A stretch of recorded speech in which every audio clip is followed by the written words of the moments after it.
Episode की शुरुआत में कोई कहता है कि मसाटो अभी दोपहर हो चुकी है और मसाटो कहता है कि हाँ हाँ मुझे पता है, मैं निकल ही रहा हूँ। और वो सोचता है कि इस दुनिया में आया उसे लगभग 1 महीना हो चुका है और ये दुनिया उसके दुनिया से बिल्कुल उल्टी है।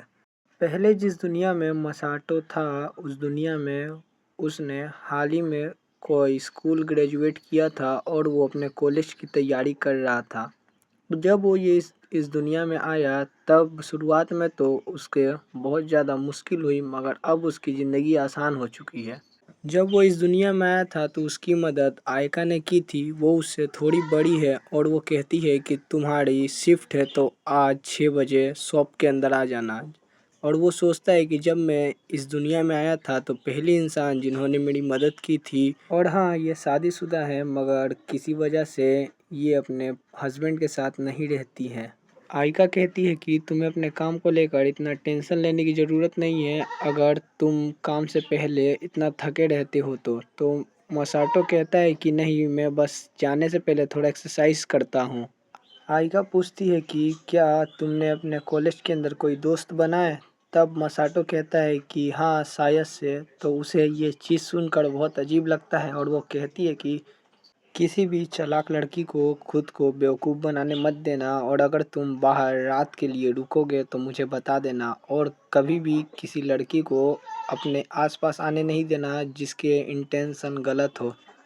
और मसाटो कहता है कि ठीक है मैं अब चलता हूँ। और वो सोचता है कि यहाँ के लोगों के हिसाब से मैं एक बस नादान सी लड़की जैसा हूँ।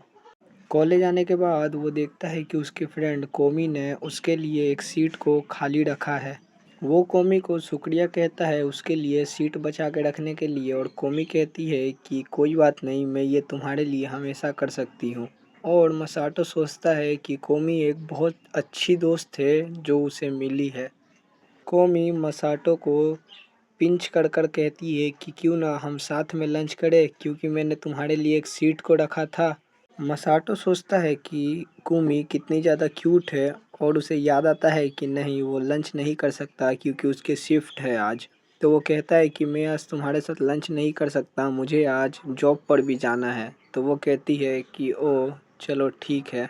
क्या तुम्हें हर फ्राइडे को इसी तरह काम पे जाना पड़ता है? तो मसाटो कहता है हाँ, मगर मैं मंडे को फ्री हूँ तो हम मंडे को चल सकते हैं। ये सुनकर कुमी बहुत ज़्यादा खुश हो जाती है और मसाटो सोचता है क्या ये जानबूझकर ऐसा कर रही है। और वो सोचता है कि हाँ चलो, ये इतनी क्यूट है तो मैं इस बार इस चीज़ को जाने देता हूँ।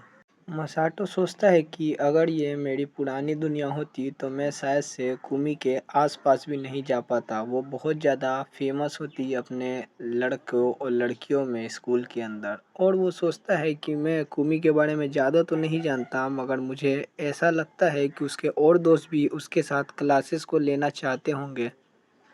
मुझे बहुत बुरा लगता है क्योंकि मैं हमेशा कोमी को अपने साथ ही रखता हूँ। और मसाटो कहता है कि क्या कोमी, ये तुम्हारे लिए सही रहेगा? कोमी, तुम हमेशा मेरे साथ क्लासेस को लेती हो, क्या तुम अपने किसी और दोस्तों के साथ नहीं लेना चाहती क्लासेस को? कोमी कहती है कि ये सच नहीं है, मैं अपने दोस्तों से क्लब या कहीं और भी मिल सकती हूँ। मसाटो कहता है कि तुम्हें अपने दोस्तों के साथ भी क्लासेस को लेना चाहिए, मैं अपना ख्याल खुद से रख सकता हूँ। कोमी अजीब सा चेहरा बनाकर कहती है क्यों? मसाटो सोचता है कि मैंने क्या कुछ गलत कह दिया। कोमी हंस रही है मगर क्यों? कोमी हंस रही है मगर इसके बावजूद भी मुझे इतना ज़्यादा डर क्यों महसूस हो रहा है। हम सीन देखते हैं तब का, जब मसाटो नहीं आया था क्लास में। तब कोमी उससे पहले आकर एक सीट को मसाटो के लिए बचा कर रखती है। कोमी जब मैसेज कर रही थी मसाटो को कि मैंने तुम्हारे लिए एक सीट को बचाया है, तब वो सोच रही थी कि मुझे यहाँ एक दिल को ऐड कर देना चाहिए, उसे ये अजीब तो नहीं लगेगा। वो सोचती है कि मसाटो इतना नहीं सोचेगा, और 1 महीना हो चुका है जब से मैं और मसाटो एक साथ है। और वो सोचती है कि वो कितना अच्छा इंसान है। मुझे उसकी चिंता होती है कि कहीं उसके साथ दोबारा पहले जैसा नहीं हो जाए, और वो कभी सतर्क भी नहीं रहता है।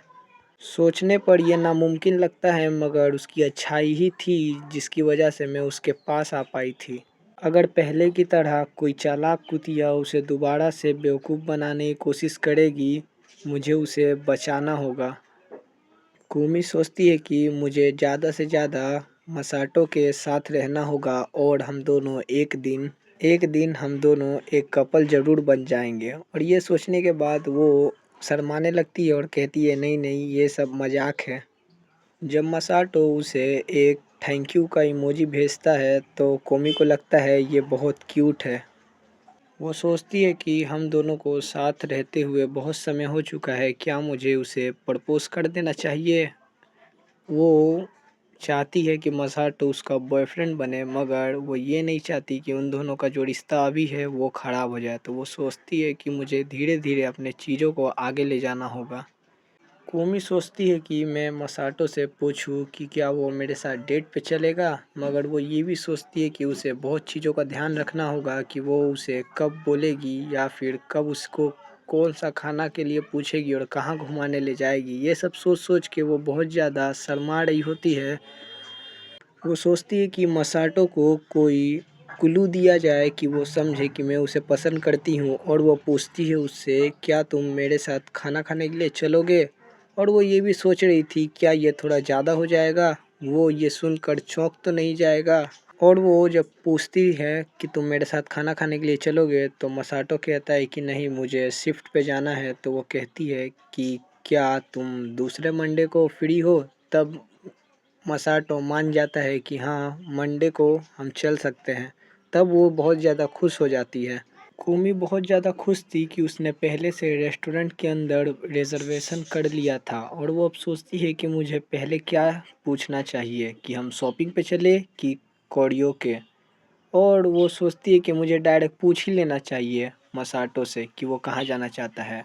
इसके बाद मसाटो उससे पूछता है कि क्या ये तुम्हारे लिए सही रहेगा कि तुम मेरी जगह अपने सच के दोस्तों के साथ जाकर क्लासेस लो। यह सुनने के बाद कुमी को बहुत बुरा लगता है। वो सोचती है कि ये सच नहीं है।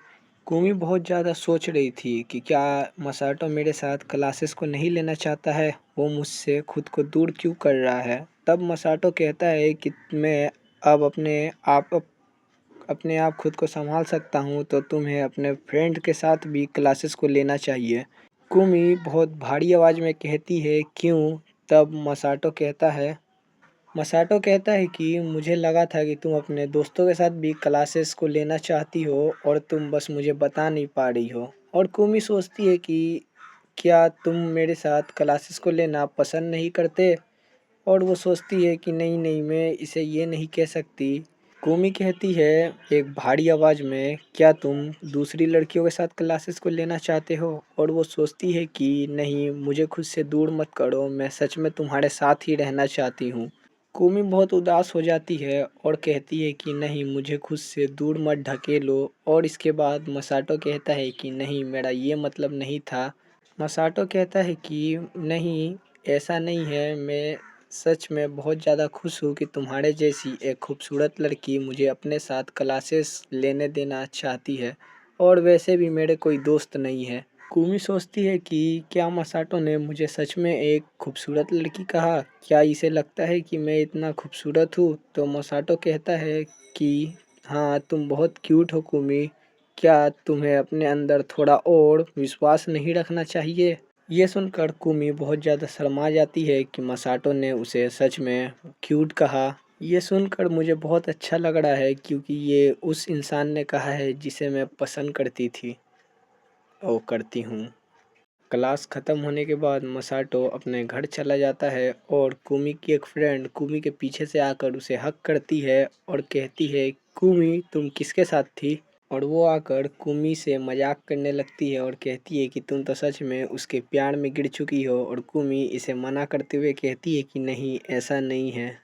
मगर बाद में कुमी मान जाती है कि हाँ ऐसा ही है। और उसकी फ्रेंड कहती है कि तुम इस तरह का चेहरा बना के क्यों कह रही हो, और वो उसे बार बार टीस कर रही थी। तो कुमी उसे कहती है कि तुम्हें अब रुक जाना चाहिए। और वो लड़की कहती है कुमी के फ्रेंड कि तुम मुझे कब उससे मिलवाने वाली हो, उस प्यारे से लड़के से जिससे तुम हमेशा बात करती हो क्लास में। कुमी की फ्रेंड कहती है कि क्या हमने ये वादा नहीं किया था कि हम क्यूट लड़कों की इन्फॉर्मेशन एक दूसरे से बांटते रहेंगे, और अब तो तुम्हारे पास एक बहुत ज़्यादा प्यारा सा लड़का भी है और तुम्हारे अंदर उसके लिए इस तरह की फीलिंग है, तो क्या तुम मुझे उससे मिलवाना नहीं चाहोगी? कुमी अपने फ्रेंड से माफ़ी मांगते हुए कहती है कि मुझे माफ़ कर दो, मगर मैं तुम्हें उसके साथ नहीं मिलवा सकती। कुमी की दोस्त कहती है कि क्यों तुम उसके साथ मुझे नहीं मिलवा सकती, मगर कुमी सीरियस होकर कहती है कि नहीं, मैं तुम्हें नहीं मिला सकती, क्योंकि कुमी नहीं चाहती थी कि वो मसाटो को किसी और के साथ बांटे। उसके बाद कुमी अपना सर झुका कर अपने फ्रेंड से माफ़ी मांगती है कि मैं तुम्हें उसके साथ नहीं मिला सकती, और उसकी फ्रेंड कहती है कि हाँ ठीक है, तुम्हें अपनी सर झुकाने की ज़रूरत नहीं है अपने बेस्ट फ्रेंड के सामने। कुमी की फ्रेंड कहती है कि अगर मसाटो नहीं तो तुम किसी और लड़के से तुम मुझे मिलवाओगी, और कुमी कहती है कि हाँ ज़रूर, मैं तुम्हारे लिए एक लड़के को ज़रूर ढूंढ लूँगी, और उसकी फ्रेंड उसे थैंक यू कहती है। कुमी की फ्रेंड कुमी को गले लगाकर कहती है कि देखते हैं कि पहले किसे बॉयफ्रेंड मिलता है, और कुमी कहती है कि तुम मुझे अजीब जगह पे छूना बंद करो, और उसके बाद वो कहती है कि हम दोनों अपना बेस्ट देंगे। कुमी कहती है अपने दोस्त से कि जब से मैं मसाटो के साथ प्यार में हूँ तब से मुझे हर दिन बहुत अच्छा लगता है, और ऐसा लगता है कि मेरे आसपास की चीज़ें चमकती है। मगर जब मसाटो के आसपास कोई भी लड़की आती है या वो कहता है कि उसे और लड़कियों के से भी बात करना है, तब मेरे अंदर ये अजीब सी फीलिंग उठती है, पता नहीं ये क्या है। अगर ये मसाटो के लिए है तो मैं कुछ भी करने के लिए तैयार हूँ और उसे कुछ भी देने के लिए तैयार हूँ, मगर ये, और वो दोबारा से कहती है कि मगर ये मुझे अब समझ में आया, मैं इस तरह की इंसान हूँ जो बहुत आसानी से जेलस हो जाती है। मसाटो बास्केटबॉल खेल रहा था और सोच रहा था कि आज कुमी को क्या हुआ था, मगर वो सोचता है कि आखिर में कुमी बहुत खुश लग रही थी तो ये ठीक है। बैकग्राउंड में हमें कुमी की आवाज़ आती है, अगर तुम किसी और लड़की के साथ बात करोगे तो मुझे ये पसंद बिल्कुल नहीं आएगा। और तभी सीरीज़ के अंदर एक लड़की की एंट्री हो जाती है जो कि मसाटो को बड़ा भाई कहकर बुलाती है।